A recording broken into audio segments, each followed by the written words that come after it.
Hey, what's up? Nathan here with another episode of Freelance Jumpstart TV. And in this video, we're going to talk about the 4 P's of marketing.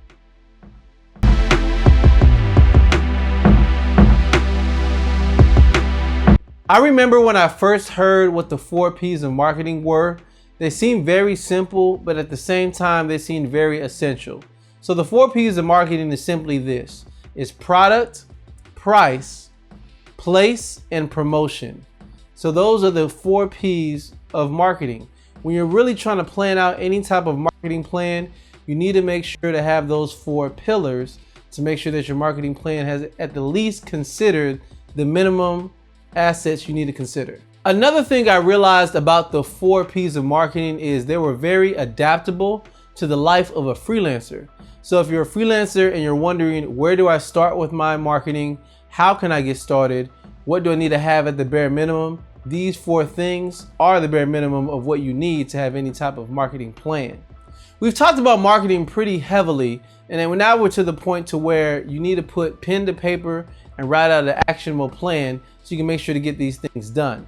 So without further ado, here are the 4 P's and some questions you need to ask yourself on when you're looking at the 4 P's in each pillar. The first P that we have is product. This can be product or service, but if I said service, it wouldn't be the 4 P's.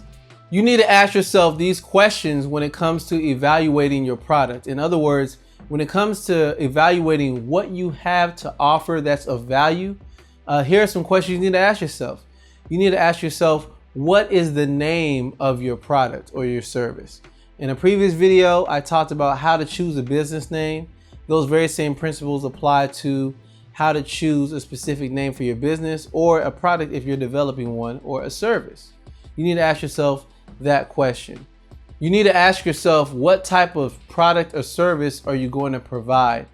You may find as a freelancer that you want to invent or you want to offer certain services or multiple services. You need to ask yourself that question up front and also follow it up with, do these services complement or relate to one another and when I'm offering them to a potential client? Also, what is your brand gonna stand for, right? Your product is also your brand and the way you do things. Are you gonna stand for quality? What are the things that you really want to represent who your brand is and who you are? How will you handle feedback from clients? That's another question that you also need to answer because it's a part of the product and service you're offering as well. And if you're offering something, you also have to think about, how are you going to protect it? Do you have backups in place? What happens after you deliver files to a client? Is there any type of protections that you have? That even goes all the way down to your contracts and your invoices. Are you making sure to protect yourself and your business when it comes down to the product you're offering?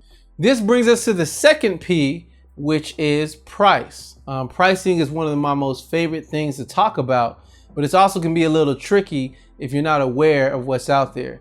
Just in my last video, I talked about how I missed out on $8,000.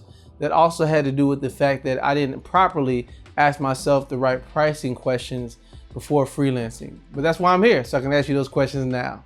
Ask yourself, what is your overall pricing strategy? Are you going for the $2.99 logo that you can have finished in 3 days? Or are you going for the logos that are $5,000? And it's gonna take some research. You're gonna have to interview some people. You're gonna have to create a mood board, but then you finally finish the logo and the logo costs $7,000. Nothing wrong with either strategy, but you need to ask yourself what you wanna be up front when you get started. Also ask yourself, what is the pricing of your competitors? You don't have to try to get in a pricing war with them, but at the least, you need to be aware of the type of prices they're offering and how you're different or why you need to be different, and that needs to be shown in your marketing as well. In your pricing, are you going to offer any type of discounts or sales when Black Friday rolls around or when the New Year rolls around? Are you going to have any type of sales or sales that change with the season? Or are you strictly going to be the same all year round, no discounts? Following up that question about pricing, you need to ask yourself, what type of pricing are you going to make available to your clients? Are you going to price on a bundled package? So in other words, do you have many services wrapped up in a bundle and you're offering that to a client? Can a client just choose your services a la carte? Are you going to price on a per project basis? In other words, You need to meet with them, find out the details of the project, and then come up with a price? Or do you say, hey, I make logos, this is the set price no matter what type of logo it is? Those are the type of pricing questions you're gonna have to ask yourself, because they will have a direct effect on your marketing and how you present yourself when it comes to pricing in your marketing. And lastly, for pricing, what type of payment methods do you accept? Are you gonna accept cash, check, PayPal only? You wanna get paid up front? Whatever that is, you need to think about it ahead of time so that you can make sure to prepare for that prior to getting those clients who come to you. So what type of payment methods do you accept? Because there's different clients who pay on a monthly basis. That's just when their accounting pays out. Are you going to accept that? You really need to work that out and make that representative in your marketing also. The third P is place. In other words, where is the sale or transactioning happening at? Where is money changing hands? And what standard are you going to set for when people work with you?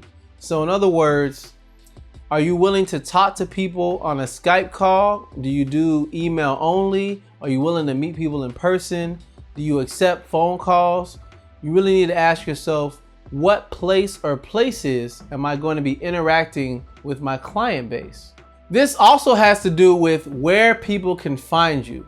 I already mentioned Skype phone calls, emails, Google Hangouts, all that. That's where you can interact with clients, but also where can they find you? Where can they go to you if they need to access you? I know some developers, they do a discovery call, but after that, it's strictly email only. Whatever it is, you need to set that standard because that can be a benefit that you can highlight in your marketing. Finally, we're at the fourth P, and the fourth P is promotion. You need to ask yourself the question, how and where and in what ways are you actually going to promote your service as a freelancer? Where are you going to promote your service as a freelancer?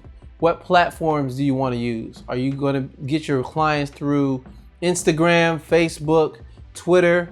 Or are you strictly going to say, I have a web presence, I'm going to funnel everything to my website, that's the only place we're going to interact? Are you going to try to get clients through online forums? Are you going to help troubleshoot online to people? What areas or what avenues are you going to use to promote who you are and also promote what you do? What ways are you going to take advantage of promoting who you are in your service? So for example, let's look at content marketing.